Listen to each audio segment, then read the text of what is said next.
Good morning. आप सब wisdom tree educational institute Delhi को सुन रहे हैं। आप सभी से निवेदन है कि ऐसी शिक्षाप्रद बातें और किस तरीके से पेरेंटिंग किया जाए ताकि बच्चों को बेहतर भविष्य और बेहतर आइडिया मिल सके कि कैसे अपने जीवन में आगे बढ़ना है और भारत का जो ओवरऑल नॉलेज सिस्टम है एमंग द पब्लिक वो कैसे इंक्रीज करें, उस पर विशेष जोर है विजडम ट्री का। आप सभी से निवेदन है कि आप सब इसे सुने और अपने परिवारजनों और दोस्तों में भी ये बातें बताने की कोशिश करें कि विजडम ट्री एजुकेशनल इंस्टीट्यूट को सब्सक्राइब कर देश को सहयोग करें एक अच्छे शिक्षाप्रद नेशन बनाने में। इसमें आप सभी से रिक्वेस्ट है कि kindly subscribe the channel and help Wisdom Tree to spread among all our society. Thank you. नमस्कार। आज हम एक बेहद जरूरी विषय पर बात करने वाले हैं। बुनियादी शिक्षा में समुदाय और अभिभावकों की भागीदारी। कैसे बच्चों की शुरुआती सीखने की यात्रा में स्कूल अकेले नहीं बल्कि परिवार और समाज के साथ मिलकर एक मजबूत नींव तैयार कर सकते हैं। बिल्कुल। और ये विषय सिर्फ भावनात्मक नहीं है बल्कि रणनीतिक तौर पर भी बहुत अहम है। हाँ, राष्ट्रीय शिक्षा नीति 2020 भी इस बात पर जोर देती है कि स्कूली शिक्षा के हर स्तर पर समुदाय की भागीदारी हो। अच्छा। न सिर्फ पैसे या सामान जुटाने के लिए बल्कि बच्चों के सीखने की प्रक्रिया में सक्रिय रूप से शामिल होने के लिए भी।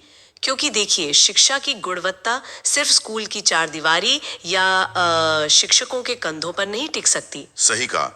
और आज हम जिस पर बात कर रहे हैं वो शिक्षा मंत्रालय भारत सरकार के एक दस्तावेज पर आधारित है जी, जिसमें दुनिया भर के और भारत के अंदरूनी हिस्सों से समुदाय और स्कूल के जुड़ाव के कई मॉडल और अध्ययन दिए गए हैं। हाँ। और हमारा मकसद है इन अनुभवों से निचोड़ निकालना कि आखिर काम क्या करता है और क्यों। बिल्कुल।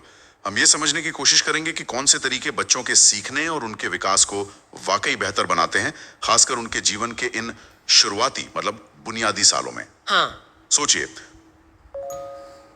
स्कूल अक्सर एक अकेले द्वीप की तरह काम करते दिखते हैं, है ना? हाँ, कह सकते हैं। लेकिन उनके आसपास का समुदाय वो तो अपने आप में संसाधनों का एक विशाल अनदेखा खजाना हो सकता है। लोग, उनके हुनर, उनके अनुभव, संगठन, व्यवसाय, बिल्कुल। सब बच्चों के सीखने में मददगार हो सकते हैं। चलिए इसी खजाने को थोड़ा और खंगालते हैं। पहले देखते हैं कि दुनिया में क्या चल रहा है। जापान का उदाहरण अक्सर आता है। हाँ, जापान में स्कूलों ने माता पिता को जोड़ने के कई औपचारिक और अनौपचारिक रास्ते बनाए हैं। सिर्फ स्कूल के नियम कायदे बताना ही नहीं बल्कि उन्हें स्वयं सेवक के तौर पर सक्रिय करना अच्छा, जैसे करना या फिर रिसाइकलिंग प्रोजेक्ट्स चलाना या बच्चों को कहानियां सुनाना। लेकिन क्या ये सिर्फ स्वैच्छिक भागीदारी है या माता पिता के पास कोई वास्तविक शक्ति भी है? कोई डिसीजन मेकिंग पावर? यही बात दिलचस्प हो जाती है।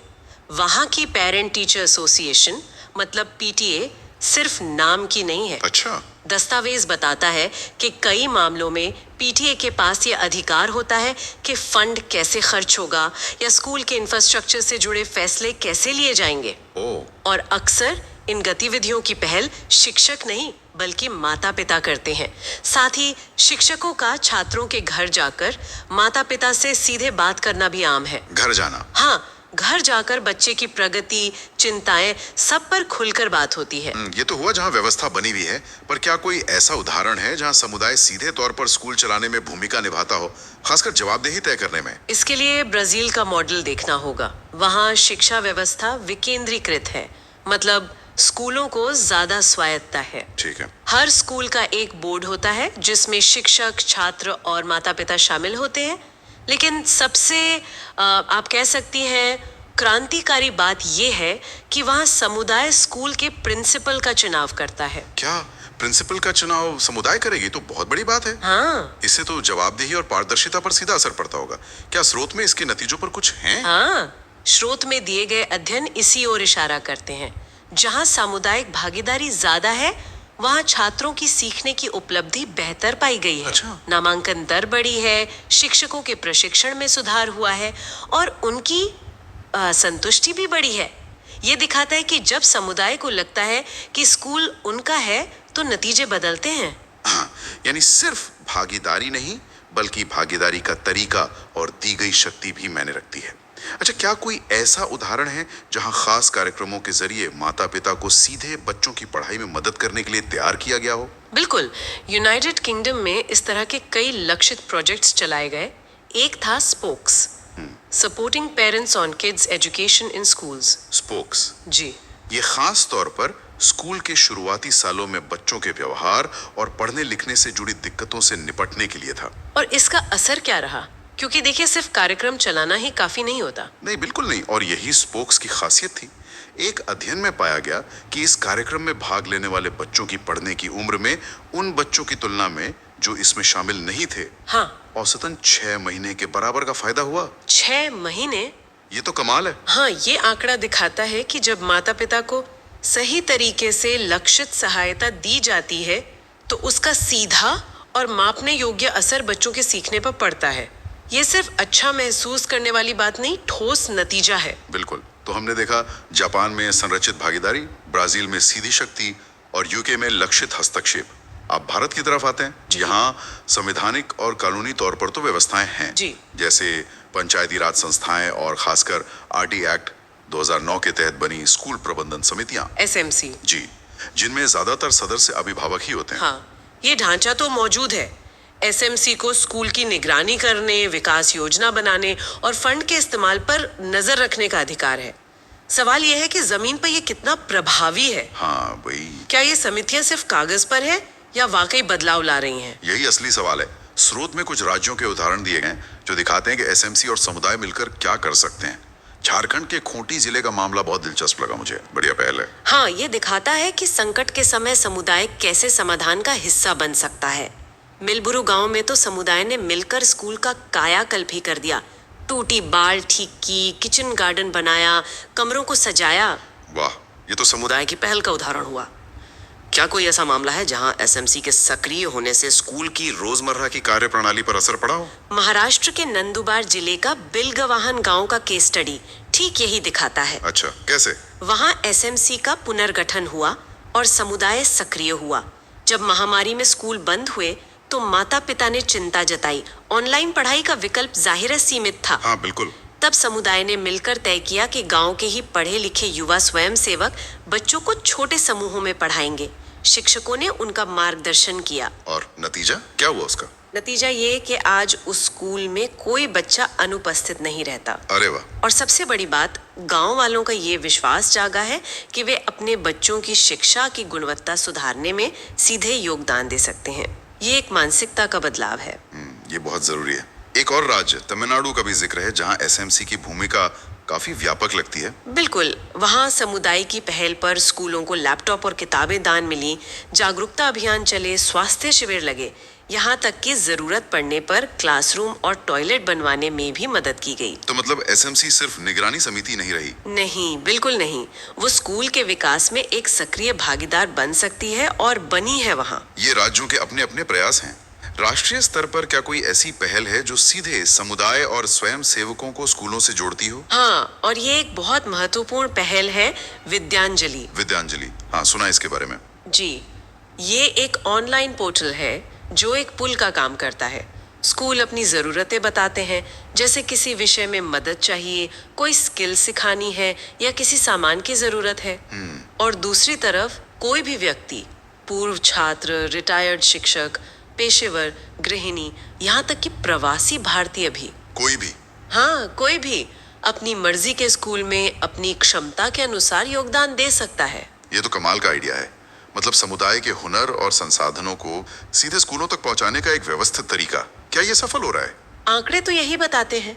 स्रोत के अनुसार अब तक 1.4 लाख से ज्यादा स्कूल और 19,000 से ज्यादा स्वयं सेवक इस पोर्टल से जुड़ चुके हैं। अच्छा, काफी बड़ी संख्या है। हाँ, ये दिखाता है कि लोग मदद करना चाहते हैं, बस उन्हें एक सही मंच चाहिए। विद्यांजलि वो मंच प्रदान कर रहा है। और स्कूलों को सिर्फ स्वयं सेवकों की जरूरत नहीं होती, बल्कि अभिभावकों को भी घर पर बच्चों की मदद करने के लिए मार्गदर्शन चाहिए होता है, खासकर छोटे बच्चों के मामले में। निश्चित रूप से इसी जरूरत को समझते हुए एनसीईआरटी ने भी काम किया है। उन्होंने प्रारंभिक बाल्यावस्था देखभाल और शिक्षा यानी ईसीसीई पर जागरूकता के लिए संसाधन पैकेज और मैनुअल तैयार किए हैं। और कोविड के बाद घर आधारित सीखने के महत्व को देखते हुए guidelines for parent participation in home based learning भी जारी की गई। अच्छा, इसमें क्या है खास? इनमें आसान गतिविधियां हैं, कला का उपयोग कैसे करें और कम पढ़े लिखे या विशेष जरूरत वाले बच्चों के माता पिता के लिए भी सुझाव शामिल हैं। बहुत जरूरी है। तो हमने कई उदाहरण देखे, अंतर्राष्ट्रीय और भारतीय। अगर इन सबको मिलाकर देखें तो मुख्य सीख क्या निकलती है? ऐसा लगता है कि सिर्फ नीतियां बना देना या समितियां गठित कर देना काफी नहीं है। बिल्कुल सही कहा आपने। पहली और सबसे अहम सीख यही है कि मौजूदा ढांचों जैसे एसएमसी और पंचायती राज की शिक्षा उप समितियों को वाकई में सशक्त बनाना होगा। सशक्त मतलब उनके सदस्यों को सिर्फ उनकी भूमिका बतानी नहीं, बल्कि उन्हें प्रशिक्षित करना होगा, उन्हें जानकारी देनी होगी ताकि वे आत्मविश्वास से अपनी जिम्मेदारियां निभा सकें। दूसरा, स्कूल और समुदाय के बीच भरोसे का रिश्ता बनाना होगा। ऐसा माहौल जहां माता पिता बिना झिझक अपनी बात कह सकें, अपनी राय रख सकें। सही। इसके लिए शायद बैठकों का समय और जगह उनकी सुविधा के अनुसार तय करना पड़े या स्कूल के कार्यक्रमों में उन्हें छोटी छोटी जिम्मेदारियां देनी पड़े। तीसरा, क्षमता निर्माण। ये सिर्फ एसएमसी सदस्यों का नहीं, बल्कि शिक्षकों, स्कूल स्टाफ और शिक्षा अधिकारियों का भी करना होगा। उन्हें ये समझाना होगा कि माता पिता और समुदाय उनके काम में बोझ नहीं बल्कि सहयोगी हैं। हाँ, ये नजरिया बदलना जरूरी है। बिल्कुल, उन्हें ये दिखाना होगा कि इस साझेदारी से बच्चों का ही भला होता है। और शायद चौथा, हमें समुदाय तक पहुंचने के नए और रचनात्मक तरीके खोजने होंगे, है ना? हाँ बिल्कुल, खासकर सरकारी स्कूलों में जहाँ कई बच्चे पहली पीढ़ी के सीखने वाले हैं, वहाँ स्कूल को पहला कदम उठाना होगा। विद्यांजलि जैसे मंच इसमें मदद कर सकते हैं, लेकिन स्थानीय स्तर पर भी नए प्रयोग करने होंगे। जैसे समुदाय के ही अलग अलग पेशेवरों को बुलाना, किसान, बढ़ई, डाकिया बच्चों से बात करने के लिए, या स्कूल के छोटे मोटे कामों में समुदाय की मदद लेना। ठीक है। और पांचवा और आखिरी, माता पिता की मदद के लिए सरल, उपयोगी और आसानी से समझ आने वाली सामग्री बनाना और उसे उन तक पहुंचाना। और सिर्फ पहुंचाना नहीं, बल्कि उसका उपयोग कैसे करना है ये भी बताना। ये सभी बातें इस ओर इशारा करती हैं कि हमें माता पिता और समुदाय को शिक्षा व्यवस्था के बाहरी हितधारक की तरह नहीं, बल्कि उसके अभिन्न अंग के रूप में देखना होगा। बिल्कुल। और एक अध्ययन है जो इस बात को और पुख्ता करता है, fast families and schools together कार्यक्रम का अध्ययन। अच्छा, ये कहाँ हुआ था? ये अमेरिका में कम आय वाले लातीनी परिवारों के बीच किया गया था। इसमें एक समूह था फास्ट, जहां स्कूल के बाद कई परिवार मिलकर सहायता समूहों में भाग लेते थे, बातचीत करते थे, गतिविधियां करते थे। दूसरा समूह था फेम, जिन्हें सिर्फ जानकारी वाले पैम्फलेट दिए गए और फोन कॉल किए गए। और नतीजा क्या निकला? फर्क था दोनों में? नतीजा चौंकाने वाला था।